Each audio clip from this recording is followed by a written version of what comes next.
Junagadh district है गुजरात की। वहां धीरूभाई अंबानी नाम का एक शख्स पैदा होता है और वो एक स्कूल टीचर के यहाँ पैदा होता है। आप तकदीर देखें कि आज दुनिया का जो 11वां और एशिया का सबसे ज्यादा अमीर तरीन शख्स जो मुकेश अंबानी है वो एक स्कूल टीचर की नस्ल से आ गया। और कोई ये भी नहीं कि 1000 नस्लें मुगल खानदानों की तरह चली हो। आप इमेजिन करें, हीराचंद अंबानी जो है ये एक स्कूल टीचर थे और इनका ताल्लुक बनिया फैमिली से है और ये गुजरातियों की फैमिली है। अब इनमें एक शख्स, जो मैं वीडियो बनाने की मोटिवेशन है, कोई एक शख्स स्टेप उठा ले बिजनेस का, कारोबार का, या तो नौकरी करता रहे 9 to 5 की, जो मैं हमेशा कहता हूं ना कि नौकरी नहीं भाई, बिजनेस स्किल सीखें और उसे ग्रो करें। उसने एक स्टेप उठाया। उसने किया क्या कि वो एदन चला गया। उस टाइम ये ब्रिटिश कॉलोनी थी, अब मौजूदा यमन है। वहां चला गया और टेक्सटाइल की इंडस्ट्री में बिजनेस करने का सोचा, एक स्कूल टीचर के बेटे ने, धीरूभाई ने। और वहां आप इमेजिन करेंगे कि 1932 में पैदा होने वाले धीरूभाई अंबानी जो थे, ये गैस स्टेशन के तौर पर काम करते रहे एदन में, यमन में। धीरूभाई अंबानी जो है ये जो पेट्रोल नहीं डाल रहे होते लड़के गैस स्टेशन पर, वहां पेट्रोल वेंडर के तौर पर काम करता रहा एदन में, और साथ अपनी टेक्सटाइल मार्केट में बिजनेस को ग्रो किया। जितनी भी मुश्किलात काटी होंगी इस शख्स ने, धीरूभाई अंबानी ने, जिसको आप स्क्रीन पर देख रहे हैं, आज इनके बेटे मुकेश अंबानी जो एदन यानी यमन में ही पैदा हुए थे 19 अप्रैल 1957 को, इनकी नेट वर्थ कितनी है इस स्क्रीन पर पढ़िए, 10 दफा पढ़िए।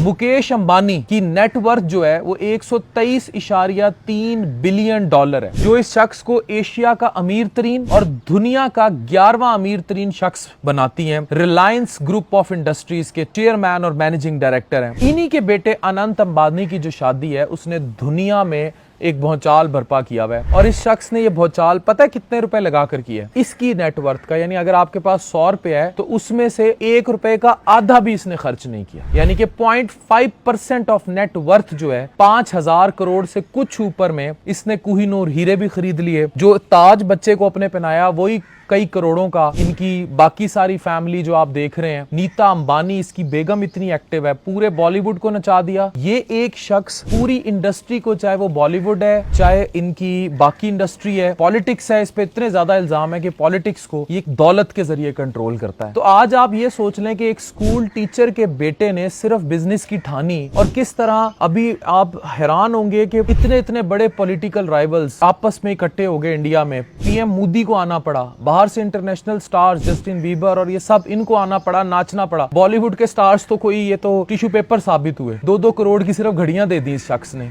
और जो एक एक कपड़े, एक एक ड्रेस इन लोगों ने पहना उस पे हीरे जवाहरात ऐसे थे। ये है दौलत की वैल्यू एक बिजनेसमैन के सामने।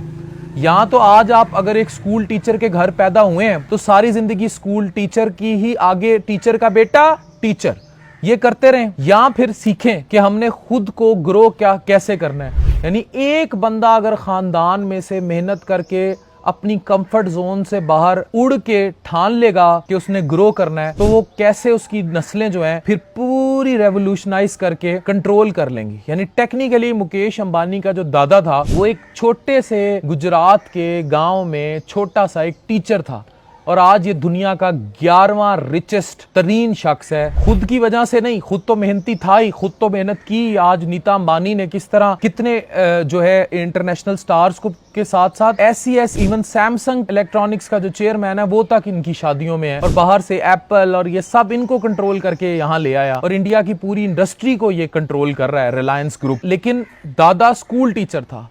तो धीरूभाई अंबानी, एक शख्स की सोच ने कि मैंने टीचर का बेटा टीचर नहीं रहना, उसने देखें कैसी इंडस्ट्री पूरी रेवोल्यूशनाइज करा दी। ये हम सबको सोचना है कि हमें अपनी कंफर्ट जोन से बाहर आना है, कुछ आउट ऑफ बॉक्स करना है, नहीं तो पड़े रहें कीड़ों की तरह। Thank you very much.